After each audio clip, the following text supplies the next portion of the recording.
big believer in science. Okay, Muslims should not be anti-scientific. We should be very scientific. The golden age of Islam was built by very scientific Muslims. Okay, but here's the thing: in Islam, the point of view in Islam, there's only one God. There's only one force. There's only one power. Everything you see around you, it only comes from one power. Now, here's the atheists have a God. They do have a God, but their God has no agency. He's blind. They call him randomness. They say, look, this dunya came to be, this world came to be because there's this force called randomness out there. This is their deity. I asked them, okay, can you put randomness in a test tube for me so I can study it? No, we can't put it in a test tube. Well, how did you come up with this idea of randomness? We observed it. Well, show me. I want to observe it as well with you. And every time I observe it, I never see it. So I'm going to make this extremely simple. I'm going to give you the catapult experiment, okay, the thought experiment. I fire a catapult, okay, and the projectile falls on point A. Now let's reset the entire universe. Every molecule of air, every single grain of sand is reset. Every body in the universe is reset exactly the way it was. And I fire that catapult again. Now here's the dilemma. If it's going to land on point A again, where is this voice randomness? Why wasn't it at play?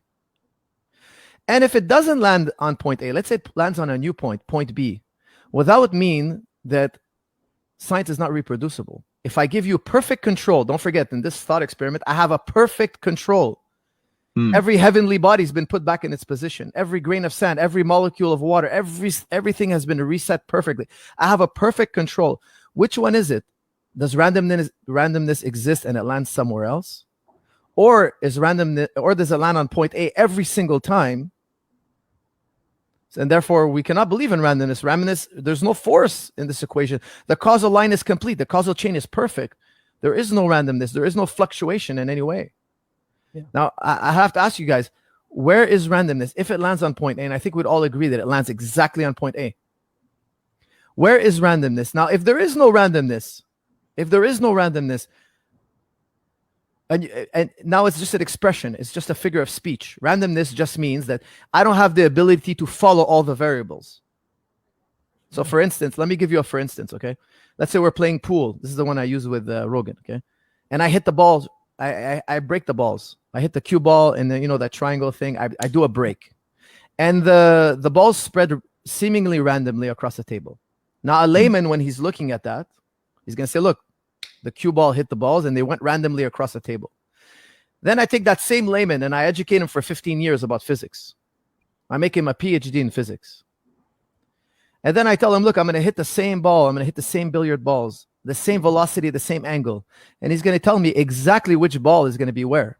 He can predict. Nothing is random to him anymore.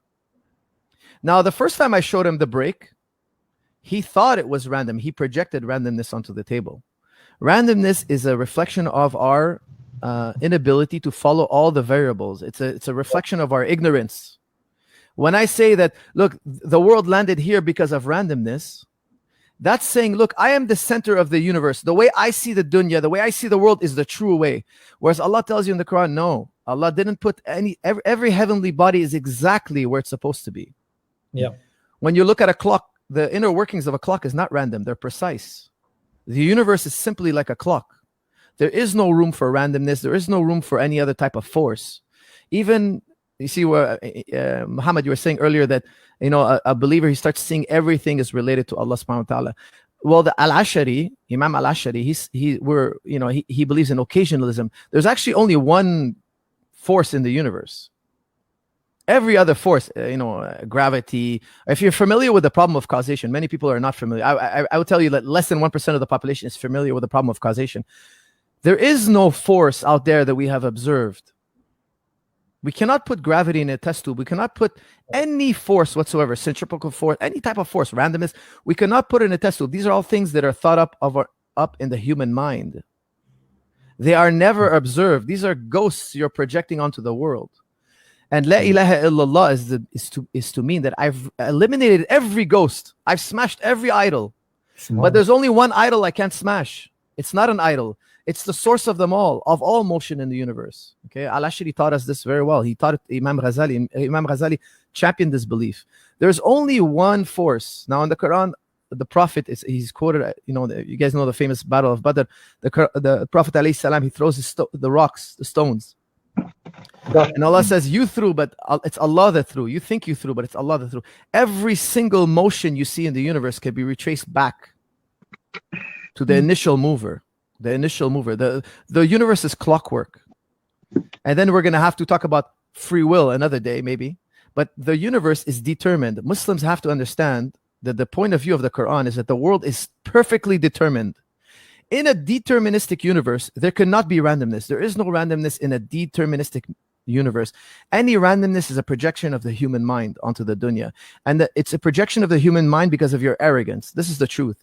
You think that you see the dunya as it is, but you don't. You think you see the world as it is. Like the layman, when he first saw the pool balls break, he thought they were random. Then we educated him. We alleviated his ignorance. Now he's a master of physics, and he's like, no, nothing is random. Actually tell you where every ball is going to land. Yeah. Precisely. Of course, this is the point of view of, if you read the Quran, everything is done precisely. There's nothing at random.